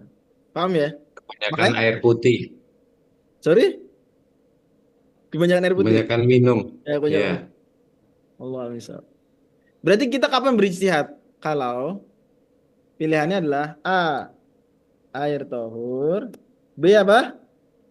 Air yang kecampuran, misalnya najis. Campuran aja. Tapi dia bukan air najis. Bisa bedain air najis dengan air kecampuran najis? Bisa. Bisa Bisa, ya? Ustaz. Mohon maaf Ustaz, kalau pilihannya cuma satu Ustaz. Kalau biasanya kan di toilet umum. Jadi bukan pilihan dong kalau cuma satu. Pilih kan memilih. Satu. Artinya Toilet kita- gimana toilet? Kita ragu gitu kan. Biasanya kalau di toilet umum itu kan baknya itu kecil terus di bawah gitu kan. Sementara orang-orang kan biasanya kalau pipis itu mohon maaf Oke. berdiri gitu. Ya. Itu kalau memang kita ragu berarti kan 50-50 ya, syak. Maka hukum asalnya suci. Hukum asal suci. Makanya di pembahasan lalu ketika kemasukan apa? Air yang nggak berasa, nggak beraroma, masih ingat nggak? Masih ingat ya? Kan kita membayangkan dia kecampuran air dengan warna pertengahan. Apa warna pertengahan? Jus anggur. Karena jus anggur. Anggur merah. Dengan aroma pertengahan. Apa aroma pertengahan? Aroma? Istus. Cistus, mawar kerang ya, mawar karang. Cistus, lazan. Rasa pertengahan, rasa apa? Delima. Nah itu sunnah, nggak wajib. Memperkirakan itu sunnah. Kenapa sunnah nggak wajib? Kalau dia langsung aja wudhu dah. Kenapa? Sah juga. Kenapa begitu? Karena hukum asalnya air tersebut suci mensucikan. Suci. Jadi memperkirakan yang kita bahas di pertemuan silam, sudah saya sebutkan di slide ya, tapi saya khawatir belum menjelasin kan lalu. Itu sunnah. Allahu a'lam. Kita lanjut dulu ya, biar enak. Sesuai dengan checkpoint yang saya perkirakan. Wa idza akhbarahu bi tanajjusi thiqatun wa bayyana sabab. Nah, kalau dia dikabari, ini najis akhi. Tapi yang ngabarin itu thiqah, orang terpercaya. Thiqah di sini itu sesuai periwayat hadis. Thiqah periwayat hadis itu apa? Muslim, berakal, baligh, tidak fasik, tidak melakukan hal-hal yang menodai kewibawaan. Dan kata-kata tidak fasik ini maksudnya apa? Tidak melakukan dosa besar. Ya. atau tidak terus-menerus melakukan dosa Dosa kecil. kecil. Dan yang dimaksud dengan terus-menerus melakukan dosa kecil adalah antara dosa kecil yang satu dengan dosa kecil yang kedua, dia menunggu kesempatan, tidak bertobat. Ustaz, zaman sekarang siapa yang nggak melakukan dosa besar? Ya dia tobatlah biar nggak fasik. Illal ladzina tabu. Fa ulaika wa ulaika humul fasiqun illal ladzina tabu. Tobat menghilangkan kefasikan. Baik dosa besar ataupun dosa kecil. Andai pun nggak tobat, masih ada dosa besarnya, ya udah fasik. Nggak tobat, dosa kecil, dilihat dosa kecilnya. Terus-terusan, terus-terusan fasik. Gitu ya. Tapi pada banyak buku kitab fikih ada keterangan juga bahwa kalau sulit diperkirakan seperti itu, maka dilihat aja kira-kira secara kuantitas dia lebih banyak amal baiknya atau amal buruknya. Kalau lebih banyak amal baiknya, ya sudah. Ya, wallahu a'lam bishawab. Tapi inilah 5 syarat. Tidak melakukan hal yang menodai kebawaan. Oke. Ya banyak orang yang soleh lah, kita lihat orang soleh gitu ya. Wabayana sabab, dia menjelaskan alasannya. Ini mas najis tadi mas. Cukup? Belum. Harus wabayana sabab. Soalnya tadi ada yang kencing ke sini. Sip. I'tamadahu, maka dia pegang omongan tersebut. Dia percaya. Cukup 1 orang, nggak perlu 2 orang. Au kana faqihan muwafiqa, atau dia ini yang ngasih tahu faqih muwafiq. Apa faqih muwafiq? Faqih ini yang orang yang ngerti fikih, minimal fikih dalam hal-hal terkait air. Muwafiq yakni semadzhab. Yani dia ngerti urusan air dan dia sama seperti kita bermadzhab Syafi'i misalnya. Apakah faqih muwafiq mesti menjelaskan sebab? Dia bilang, mas ini ternajisi airnya mas. Mesti nggak jelasin sebab? Tidak, Ustaz. Nggak mesti. Kenapa nggak mesti? Karena dia sudah dan dia semadzhab. Maka dia kalau ngomong, mas ini ternajisi, maka itu sebabnya sebab yang udah pas, udah benar. Nggak perlu dia jelasin. Kalau ini kan bisa aja, mas ini ternajisi, ternyata lalat, gara-gara lalat. Repot gak? Waduh, lalat mah najis, dimaafkan mas. Nah, kan, ya, makanya dia perlu jelasin sebab. Kalau ini faqih muwafiq, dia bilang ternajisi, ya udah berdasarkan kitab, misalnya Muqaddimah Hadramiyah, udah cocok. Iya, tamadahu makanya. Intinya ada 2 kemungkinan. Kemungkinan pertama orangnya faqih muwafiq. Kalau ini perlu jelasin sebab enggak? Enggak perlu. Kemungkinan kedua orangnya cuma thiqah aja. Enggak faqih muwafiq. Perlu jelasin sebab? Perlu jelasin sebab. Dan alhamdulillahnya yang dimaksud dengan faqih muwafiq itu enggak harus yang benar-benar semadzhab betul dengan kita, enggak harus. Umpama beliau ini Maliki, tapi beliau ini sudah tamat apa misalnya Fathul Qori, Fathul Mu'in, Fathul Wahab, ngerti dia urusan air, mazhab Syafi'i, itu dianggap muwafiq juga ketika menginfokan sesuai mazhab si orang yang bingung nih, mazhab kita. Jadi pahami ya kata-kata muwafiq nih. Ini muwafiq asli kita terjemahkan yang semazhab. Tapi andai dia mazhabnya sebelah, mazhab Hanbali, tapi ngerti dia fikih air dalam mazhab Syafi'i, dan dia ngasih tahu kita, kan tahu dia bahwa kita Syafi'i sesuai dengan aturan Syafi'i ya, kita juga i'tamadahu. Ini pembahasan bahwasanya kalau ada orang ngasih tahu ini ada air ternajisi, dipercaya. Wallahu a'lam. Haram bejana. Pas wa yahrum isti'malu awani dzhabi wal fiddati, haram pakai bejana emas dan perak, enggak boleh. Illa li daruratin, kecuali darurat. Apa yang maksud dengan darurat? Yaitu ketika bila tidak ada alternatif lain. Nggak ada alternatif. Mau minum, aduh nggak ada lagi nih. Ya udah, boleh pakai emas, boleh pakai perak. Masih ada, maka nggak boleh, haram. Begitu juga wattikhaduha, dan membuatnya juga nggak boleh. Walau kecil, walau inaan saghiran. Kamu kuhulatin, seperti tempat celak. Saya lupa. Dulu pernah mbah saya itu punya tempat celak. Ibu saya pakai juga tuh dari mbah. Tapi kayaknya enggak. Tapi kayak dipegangnya masih di rumah di Bekasi. Tempat celak kecil. Tapi tahu tempat celak ya? Tahu ya, nanti bisa di-googling lah. Kecil. Itu sama enggak boleh. Emas dan perak. Laki atau perempuan enggak boleh pakai. Perempuan bolehnya dong kalau begitu perempuan. Enggak boleh pakai bejana emas, bejana perak. Tapi kalau pakai cincin emas boleh perempuan. Boleh, Ustaz. Bisa dibedain. Nah, tolong dibedain antara bejana dengan perhiasan. Wa ma dubiba bidzab, begitu juga haram kalau ditambal dengan emas. Ini misalnya bejana patah, tambalah dengan emas, nggak boleh.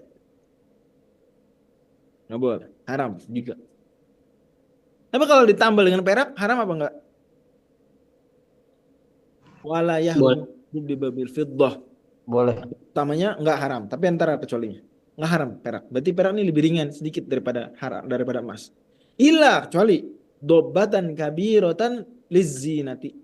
Kalau dia tambalannya gede dan ditujukan ya itu untuk perhiasan juga. Ya. Jadi ada beberapa kemungkinan. Kita bikin skenario. Skenario pertama. Tambalan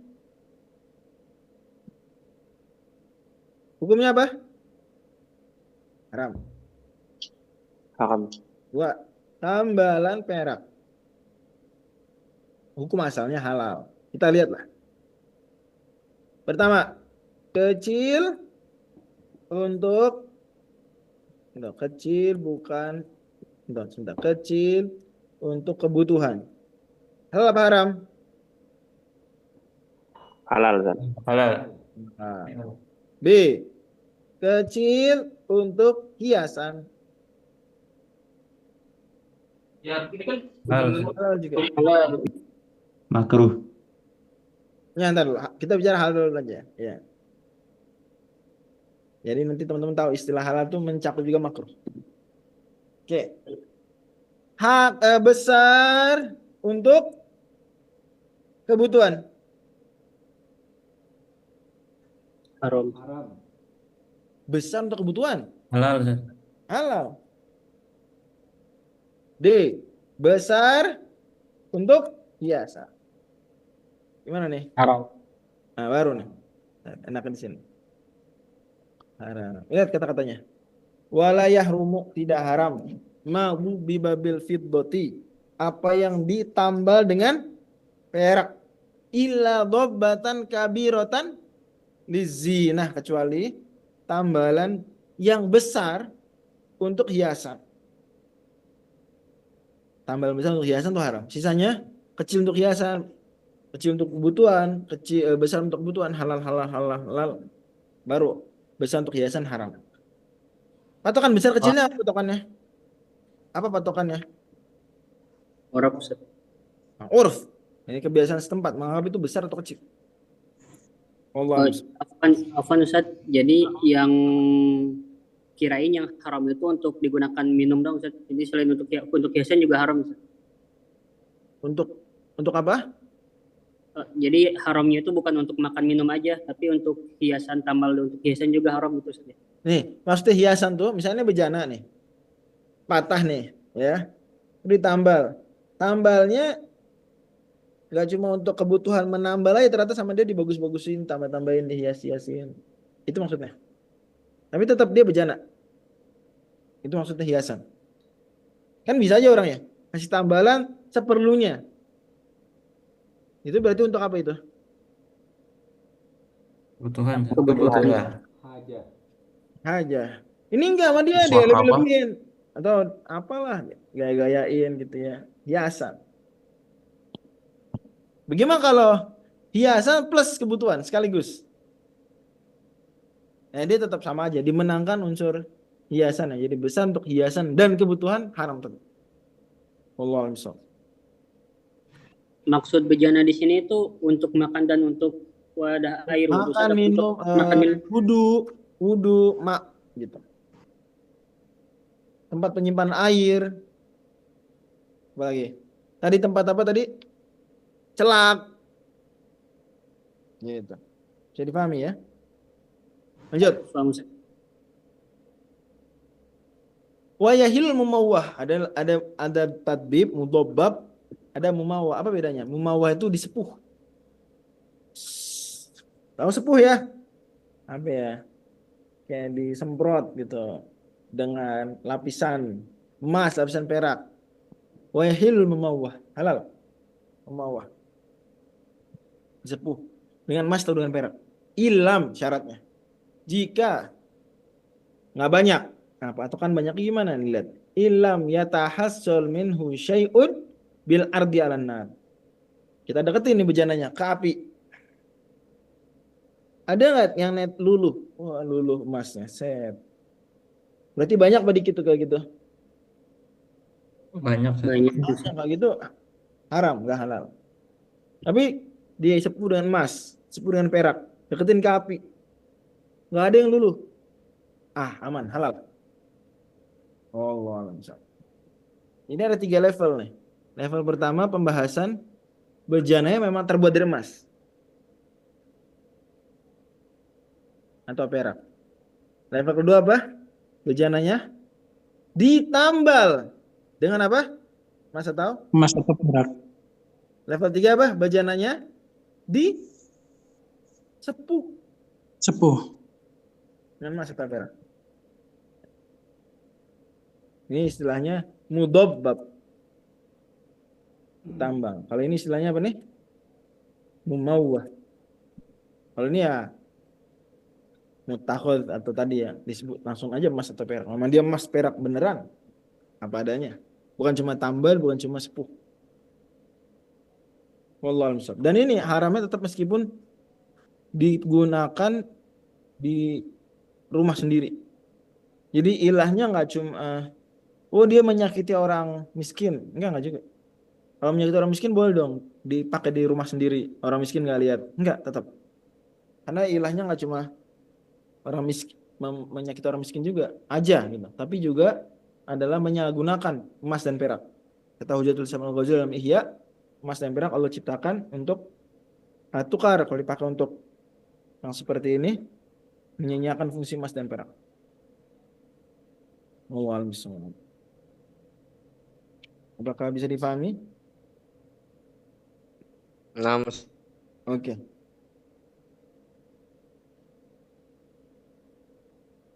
Ya.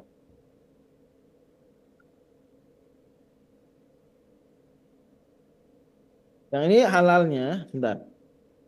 Kecil untuk kebutuhan halal. Kecil untuk hiasan halalnya halal makruh ya. Nih tadi makruh tuh halal juga. Allahu a'lam. Lanjut. Jadi halal bisa diartikan mubah, bisa juga diartikan yang tidak haram. Ya, halal bisa diartikan apa? Mubah, bisa juga diartikan yang tidak haram. Wallahu a'lam. Sebentar, ini gimana caranya nih? Udah ya. Oke. Fasun fiqhul fitrah.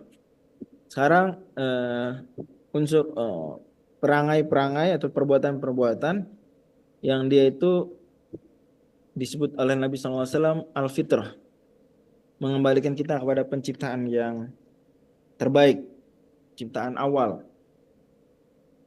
Dan ini fitrah di sini fitrah yang bentuknya fisik, hisolul fitrah. Fitrah artinya khilqah. Jadi dengan kita mengamalkan khisalul fitrah, maka khilqah kita makin bagus. Orang lebih senang kita lebih wangi, kita lebih bersih. Itu khisalul fitrah. Khisalul fitrah yang pertama adalah siwak. Yusannu siwaku fi kulli halin. Disunahkan siwak di setiap kondisi. Dan siwak di sini itu enggak terbatas pada kayu arak, enggak. Siwak ini pokoknya alat apapun untuk membersihkan gigi, apapun bahkan, apapun yang bukan anggota gigi sendiri untuk membersihkan gigi. Bisa enggak tisu? Itu bisa siwak enggak? Bisa, tisu. Apalagi? Batu, bisa saja, apalagi? Gigi, Ustaz. Ya, apalagi sikat gigi yang sikat ya, bisa. Jadi kata siwak itu kata kerja. Atau juga bisa juga kata benda, tapi tidak terbatas pada yang kita kenal dengan kayu. Nah, hukumnya apa menggunakan siwak bersihkan gigi? Sunnah di semua kondisi. Terhadap pengecualiannya. Dan makin sunnah banget, wa yata'akkadu lil wudu, untuk wudu. Kalau wudu kapan siwaknya? Kapan siwak wal wudu? Lakukan setelah mencuci kedua telapak tangan dan sebelum berkumur-kumur. Jadi cuci kedua telapak tangan, siwak, kantongin, kumur-kumur. Cocok nggak berarti waktunya? Cocok nggak? Cocok ya. Tangan kita megang siwaknya bersih dan habis siwakan sisa-sisa siwaknya juga bersih karena kumur-kumur. Wassolati dan sebelum sholat. Masuk shaf sebelum sholat. Ya Bapak, dalam madzhab Syafi'i nggak makruh siwak dalam masjid. Likuli ihramin gitu juga. Apa namanya? Setiap kali kita mau ihram. Ihram di sini takbiratul ihram maksudnya. Sholat likuli ihram. Di setiap takbiratul ihram.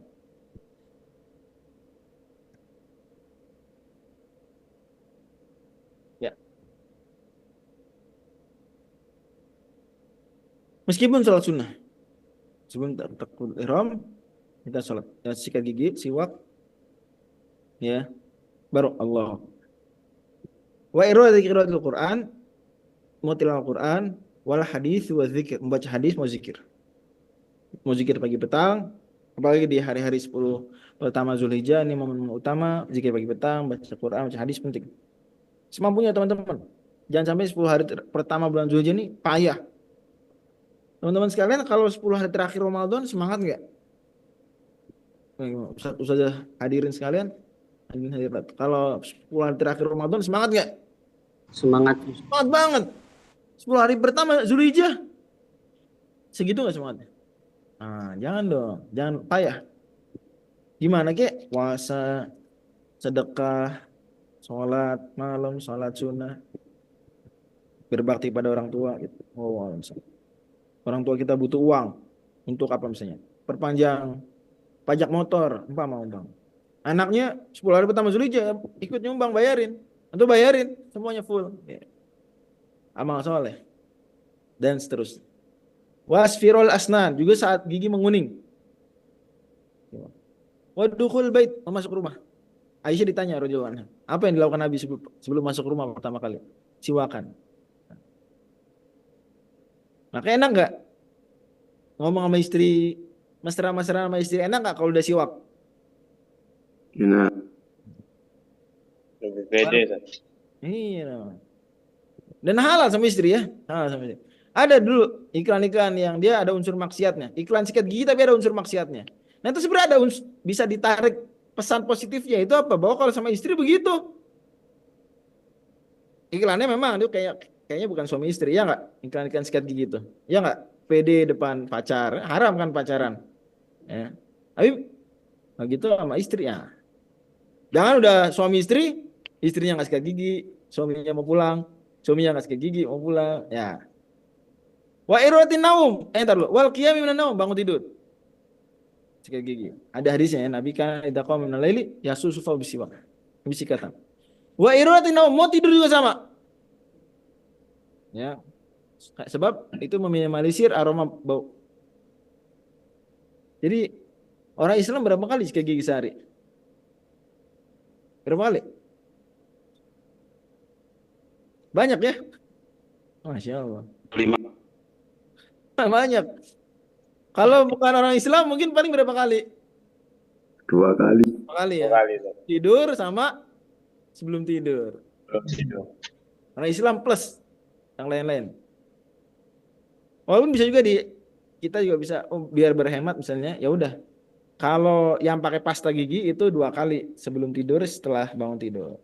Kalau yang nggak pakai pasta gigi, siwak biasa yang kayu arak, ya lain-lain waktu. Bisa juga dipadu begitu. Walikul halnya taghayyaru fil fam, dan juga di kondisi lain. Yang penting mulut berubah. Perubahan apa yang maksud? Mencakup perubahan rasa. Mulutnya rasanya jadi manis-manis atau apa? Nah, itu sunahkan. Terlebih lagi aroma. Jadi bau apa nih? Mulutnya habis makan apa gitu ya? Bau. Atau berubah warna mulutnya. Makan jagoan neon. Maaf nyebut merek, nggak sengaja. Warnanya berubah. Berubah warna nggak kalau makan permen tertentu? Berubah warna. Berubah. Itu di gigi. Dikit lagi kita selesai, dikit lagi kita. Afwan Ustaz, Ya, ada yang bilang bersiwak itu boleh dengan jari telunjuk Ustaz. kalau boleh, cuma nggak tercapai sunnah. Ntar ada keterangannya. Ini ada nih. Ntar. Wa yukrahu lis-shaimi ba'da zawal. Tapi ada siwak sikat gigi itu makruh. Kapan? Bagi orang puasa setelah zuhur, setelah masuk waktu zuhur. Zawal itu tergelincir matahari, itu permulaan waktu zuhur. Tapi ingat, sebelum waktu zuhur, apa hukum siwak bagi orang yang sedang berpuasa? Sunnah. Tetap sunnah biasa. Dan ini orang sering bertanya, kalau sikat giginya ada apa pasta giginya gimana? Ada rasa-rasanya, kita bilang, ya kalau kita lihat para ulama bilang, mereka siwak biasa ada rasanya nggak? Yang kayu tuh, ada rasanya nggak? Ada. Ada serpian-serpiannya nggak? Ada. Tetap sunnah. Yang penting jangan ditelan, itu aja.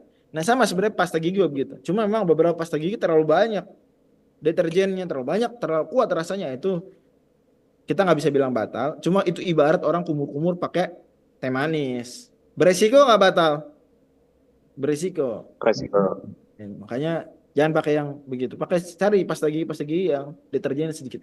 Saya nggak perlu sebut merek. Wallahu alam.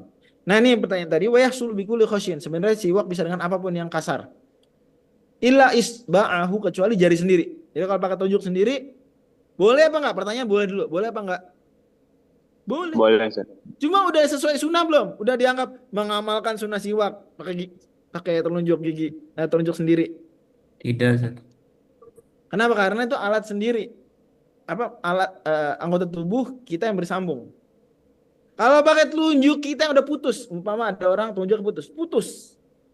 Ya. Itu dia ambil telunjuknya. Dipakai siwak. Tercapai sunnah enggak? Tercapai. Ya cuma memang ya bagusnya anggota tubuh kita kalau putus diapain? Dikuburkan, Ustaz. Dikubur. Sunnahnya dikubur. Gitu. Pakai jari orang boleh nggak? Jari teman? Jari istri boleh nggak?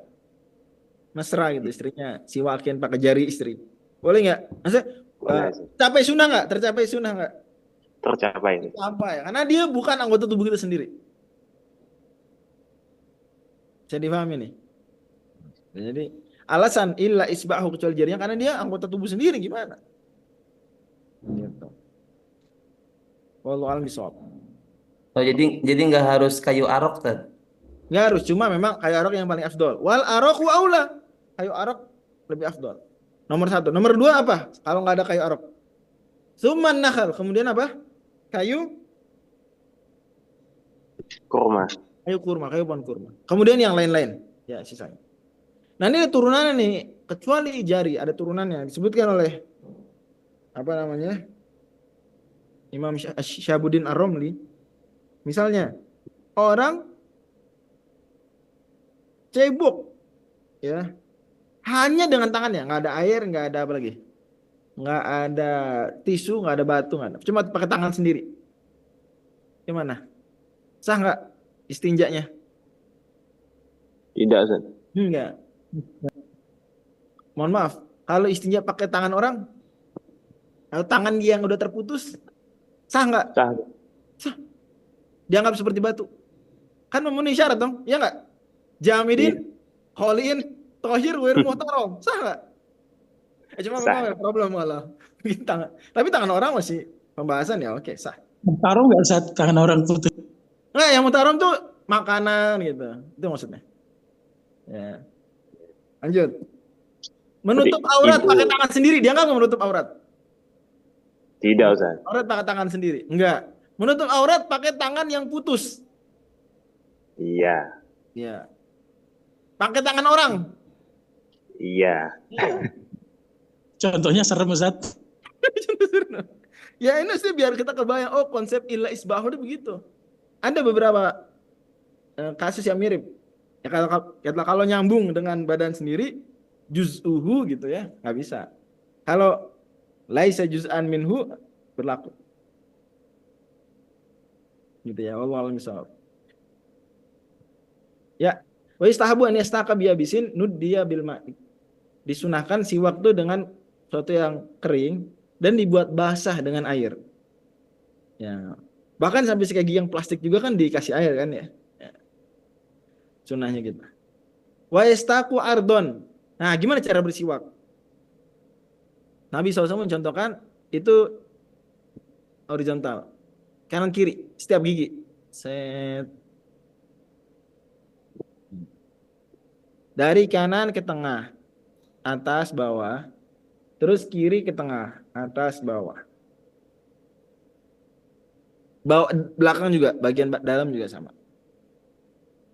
Terus kalau udah selesai semuanya, apa habis itu? Lidah. Kalau lidah, kanan kiri apa atas bawah? Horizontal apa vertikal? Atas bawah, Ustaz. Bawah, vertikal. Nabi mencontohkan juga sikat gigi, sikat lidah. Masya Allah, Nabi sikat lidah. Oh, Masya Allah, Nabi yang sangat berkemajuan ya. Masya Allah. Sunnah lain, kisah fitrah waniyat dahina gibban, memakai minyak rambut. Gibban maksudnya sewaktu-waktu. Apa tuh sewaktu-waktu? Ya ini kalau masih basah, masih berminyak, masih ada minyaknya, jangan pakai minyak dulu sampai kering, baru minyakin lagi. Ya. Wayak tahila witron, salah satan. Juga termasuk sunnah, termasuk bagi laki-laki memakai celak. 3 kali di kanan, 3 kali di kiri. Wa yaqusus syarib, mencukur kumis. Wa yuqallimu dhufura. Dan pada asal kumis enggak sampai habis. Dalam mazhab Syafi'i yang sunnah enggak sampai habis. Tapi juga enggak haram kalau sampai habis. Wa yuqallimu dhufura, dan menggunting kuku. Wa yantifal ibda, dan mencabut bulu ketiak. Mohon maaf kamu. Kalau enggak dicabut sakit, enggak kuat gimana dong? Boleh juga pakai silet itu ya, dihalak, dicukur habis boleh. Tapi sunnah utama ditarik ya, atau pakai pasir, kadang ada yang pakai gitu, macam-macam lah. Ada serbuk tertentu. Wa yuzilu sya'rul atau sya'rul anati, dan menghilangkan bulu rambut, mohon maaf, kemaluan. Berlaku bagi laki, bagi perempuan. Bagi laki-laki sunnahnya dihalak dengan silet, bagi perempuan dinatef kalau nggak sakit. Wa yusarrihal lihya, dan jenggot disisir. Sisir jenggot itu dari bawah ke atas. Wa yakhdibas syaiba bihumratin aw sufrah. Sunnah juga mewarnai uban dengan merah atau kuning. Dengan yang tidak ini ya, tidak waterproof. Biasanya henna. Wal muzawwajatu, perempuan yang udah punya suami atau sedang bersuami, itu juga disunahkan mewarnai tangannya atau kakinya dengan henna. Tahu henna ya? Pacar apa tuh? Ya, kecoklatan gitu, kemerahan. Wa yukrahul qaza', dan makruh hukumnya qaza', yaitu mencukur habis bagian rambut, halak ya. Bukan cuma bukan nipisin bukan qaza'. Tapi kalau apa? Habis bagian rambut, apa tuh ya misalnya? Ada orang botak sebagian dibentuk tulisan kepala. Nah, itu makruh. Nggak haram juga, tapi makruh. Wa natfu syaibi, makruh juga mencabut uban. Tapi kalau nyukur uban enggak, ini dicukur bersama rambut yang lain normal gitu enggak makruh. Kalau cabut sengaja dia makruh. Wa natfu lihyah, juga makruh mencabut jenggot. Tes makruh. Mencukur habis juga makruh. Dalam mazhab Syafi'i mencukur habis jenggot makruh. Di antara mazhab yang 4, yang paling ringan soal jenggot memang mazhab Syafi'i. Mazhab lain mencukur habis itu haram. Wal masyu fi na'lin wahidin, juga makruh jalan di satu sendal sebelah terompah. Wal inti'alu qaiman, makruh juga memakai terompah berdiri. Yang dimaksud inti'al sini terompah yang kayak sepatu sendal. Adapun madas, sendal biasa, sendal kita sendal karet gitu ya, itu nggak apa-apa berdiri karena nggak takut jatuh. Kita nggak khawatir jatuh. Jadi yang maksud pakai sendal makruh berdiri itu kalau kita khawatir jatuh, umpama sepatu sendal atau sepatu biasa. Wallahu a'lam bishawab. Subhanakallahumma wa bihamdika, asyhadu an la ilaha illa anta astaghfiruka. Terima kasih banyak. Saya pamit ya. Nanti izin pertanyaan-pertanyaan ini nanti Ustaz Hafiz saya minta tolong supaya dikondisikan, mungkin dikirim filenya supaya bisa